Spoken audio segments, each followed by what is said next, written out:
Letícia, por aqui a gente fala sobre livros, filmes, séries, novelas e tudo que tem a ver com isso. E hoje a gente vai conversar sobre como que o BookTok criou uma vitrine de tendências literárias. É fato que livros e tudo que remeta a isso está muito em alta na internet, principalmente no TikTok. Desde sempre a internet é uma ferramenta para poder impulsionar qualquer coisa que a gente vai fazer, seja lançar um livro ou uma loja. Só que hoje em dia existem muitas coisas que são debatidas e faladas, às vezes é um consenso entre a galera, e parece que tem alguns autores que estão muito preocupados em serem aceitos por esse público. Talvez esses autores acham que o livro deles fazerem sucesso, esse público em específico tem que gostar muito. Tem muita gente que divulga o livro e fica muito preocupado desse livro viralizar antes mesmo de ser publicado. A gente tem um grande exemplo aí da Audrey Winter, que eu fiz um vídeo, já falei dela várias vezes aqui, e fez um marketing muito grande e no final das contas não era tão bom assim. Mas ela tá muito preocupada com marketing, parece que muitos autores também estão preocupados com isso. Eu não acho que isso seja um problema. Você vai fazer um livro, você precisa de pessoas para lerem os seus livros. O negócio é que as pessoas parecem que estão muito preocupadas com viralizar, com ser aceito. Só que existe uma grande diferença de você escrever um livro porque você teve uma ideia para leitores e você escrever um livro para um algoritmo. Hoje em dia eu acho que é tão debatido a questão da identificação do público com certos personagens, que parece também que alguns personagens eles são criados para que a gente se identifique e não tem muita personalidade própria. Por exemplo, vai ter muita protagonista que vai gostar de ler, e aí acaba entrando até um combo nisso aí, né? Ela gosta de ler, então ela gosta de tomar chá, ela gosta de fazer anotação, ou ela gosta de desenhar. Tudo tem um certo estereótipo. E é óbvio que se você tá lendo um livro, você gosta de ler, e talvez você acabe gostando dessas coisas que são clichês de gente que gosta de livro. Um exemplo disso pra vocês é de um livro que eu gosto muito, que é Estilhaça-me. Juliette, no livro, ela faz várias anotações no caderno dela, né, um diário dela. E tem uma parte que é uma frase que viralizou no TikTok, inclusive, tem até um áudio muito famoso lá, que eu gostei muito, inclusive me identifiquei demais, que ela fala que ela passou a vida dela entre as páginas, né, as vivências dela com as histórias que ela lia. Isso é algo que talvez muitos leitores vão se identificar. Eu fui uma criança que lia muito, eu não priorizava contato humano, mas eu estava sempre em alguma biblioteca da escola, eu gostava muito de ler, ou pelo celular. Eu me identifiquei muito com aquilo. Se você for olhar bem, aquilo ali tá meio solto naquela parte. Isso não é um hate, tá? Eu amo esse livro, é um dos meus favoritos até agora desse ano. Que se você for olhar a construção do capítulo, parece que a autora soltou aquilo ali. Ela pensou naquilo, ou ela vivenciou aquilo, ela sabia que outras pessoas iam se identificar. E ela colocou aquela frase ali. O que eu senti mesmo tendo gostado muito da frase, eu acho que esse é um dos vários exemplos que a gente tem por aí. A gente realmente precisa o tempo inteiro nos ver em personagens. Não é só porque um personagem não tem algum tipo de identificação, ou sei lá, ele é algum vilão e ele é totalmente apático a sentimentos e às pessoas, ele não tem nada que você consiga vincular a ele, ou sentir pena, ou entender ele. Eu acho que ele não tem essas coisas, não seja bem construído. Você pode ter um vilão ou um personagem muito diferente do que a gente está acostumado, muito diferente do leitor. Mesmo assim, ele tem uma história muito boa, tem uma construção muito boa, tem um desenvolvimento muito bom. Caminhando nisso aí, também pode falar sobre como que o vocabulário nos livros, escrita também acaba sendo influenciado pela internet. Não só por coisas que são viralizadas na internet e a gente vê nos livros, se gíria ou alguma situação. Não sei se vocês assistem a novela Vale Tudo, que tá passando agora na televisão, mas eu tenho assistido e a autora, a roteirista, faz muito isso. Ela pega coisas do cotidiano e joga na novela. Ela colocou um arco de Bebê Reborn, por exemplo, na época que ficou muito em alta isso na internet,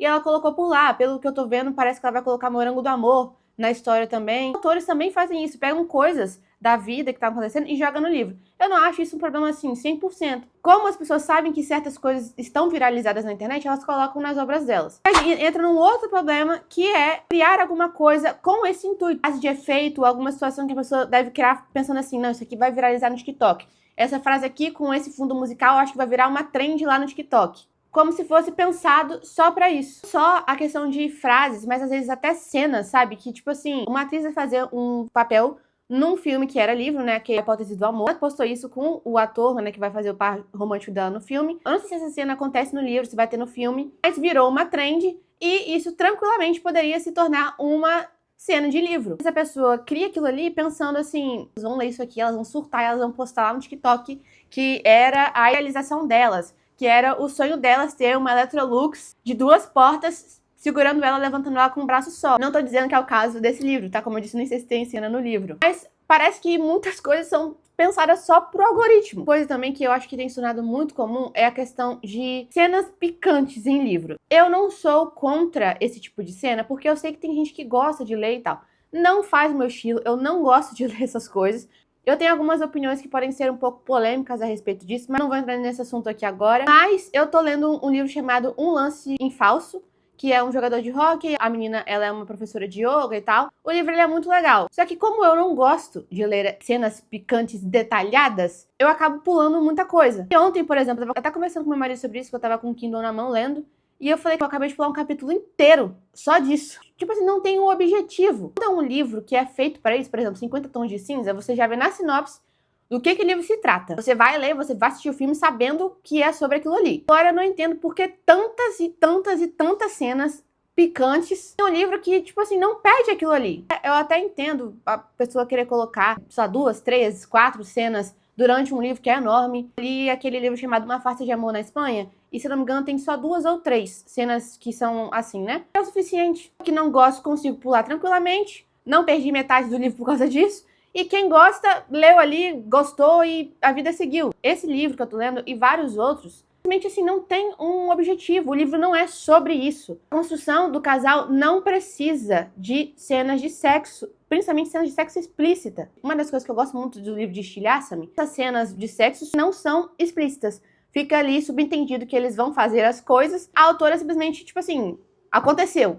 Tá bom, eu estou ciente, estou sabendo, pra mim é super compreensível. Verity é um livro de suspense e tem várias cenas desse jeito no manuscrito que vendo essas coisas e eu às vezes não consigo ver um propósito para aquilo ali. Como eu disse, quando tem algum objetivo, seja o protagonista tem algum tipo de bloqueio nessa área, uma das coisas que vai fazer o casal se aproximar é, sei lá, o par dela ajudar ela a quebrar essas coisas nessa área. Então, eu entendo, faz parte do desenvolvimento, tem algum motivo. Agora, você jogar um monte de cena ali, pra quê? Sei que tem muita gente que gosta. Que nem toda história pede isso, nem toda história pede essa quantidade de cenas. Eu acho que uma das coisas que também pode acabar atrapalhando um pouco isso, né, fazendo uma certa frustração, né, um modo de dizer, para pessoas como eu que não gostam assim de ler, que você não tem como saber se vai ter ou não. O livro não é com foco nisso. Geralmente não tem classificação indicativa. Eu acho que de todos os livros que eu tenho aqui, ó, só Verity, que tem uma classificação indicativa de mais 18 na capa. Não é comum ter classificação indicativa na capa. Você vai ver uma capa super fofinha. Essa mesmo que eu tô lendo, de Um Lance em Falso, é uma capa fofinha que se você olhar, você... Eu não imaginaria. Uma Farsa de Amor na Espanha também, eu não imaginaria. Por mais que não tenha, assim, tantas cenas, eu não acharia nem que tivesse, porque parece que é uma coisa bem light. E você vai, como eu, e lê a sinopse. O livro é sobre uma questão. A capa é super fofinha. Você vai ler e você se depara com diversos e diversos capítulos explícitos sem propósito nenhum. E eu vejo que isso tem muita influência pela internet também, porque tem se tornado algo muito em alta. Dark Romance também, querendo ou não, eu nunca li nada desse tipo, mas eu imagino, né, que tem esse teor sexual também. É algo que seja um dos focos desse gênero literário, né? Mas, como eu disse, quem lê esse tipo de coisa sabe, vai ler sabendo que se trata disso. Vai pegar um livro sabendo que se trata disso. Eu vejo muitos memes de pessoas assim, quando você tá lendo uma cena muito picante lá em público, as pessoas acham que você tá lendo um livro fofinho por causa da capa e você tá lendo as maiores atrocidades ali no papel. As pessoas gostam. Ontem, que eu pesquisei para poder ver uns edits do livro, né? E tinha lá uma pessoa que fez uma publicação de todos os capítulos que tinham cenas picantes nesse livro. E eram várias, devia ter pelo menos uns 10 capítulos. E, como eu disse, pra mim, que não sabia que teria tanta coisa assim, sabia sobre o livro antes de ler, só comecei a ler mesmo. Eu não sabia muito sobre o livro. Comprei livro só pela capa, era fofinho, nem li a sinopse, e aí chegou lá, era uma coisa bem diferente do que eu imaginei. Mas, querendo ou não, é uma coisa que o público no TikTok, principalmente, gosta e aceita muito. E aí parece que muita gente sabe que não tem muito sentido colocar aquelas cenas ali, não precisava de tanta coisa assim, mas como a galera gosta, eles vão e enxutam os livros dessas coisas. Eu acho que existe uma pressão muito grande pra encontrar editoras, principalmente quando a gente consegue fechar um contrato com uma editora, essa pressão de preciso viralizar, o meu livro precisa ser muito bom. Talvez assim, quando a editora vai dar uma olhada, vê que o livro já tá viralizado e tal, o autor acha que isso é uma chance maior que ele tem. De fato é, mas às vezes isso pode acabar atrapalhando a criação de personagens originais, a criação de histórias originais, a abordagem de vários assuntos que poderiam ser falados ali, mas aí o autor só foca no que ele talvez possa viralizar, possa ser debatido na internet. Muitos livros são mais pensados como um marketing que como uma obra literária. Simplesmente a expectativa dos leitores e de todo mundo que consome esse tipo de conteúdo na internet, começou a moldar certos escritores, principalmente escritores iniciantes que estão tentando ali arrumar um espaço no mercado. A pergunta é, será que esses autores estão escrevendo porque gostam da própria ideia, porque querem elaborar alguma coisa, porque estão atrás de um sonho, escrevendo para algoritmos e ver se os algoritmos vão gostar da obra deles? Eu espero que você tenha gostado, eu te vejo no próximo vídeo.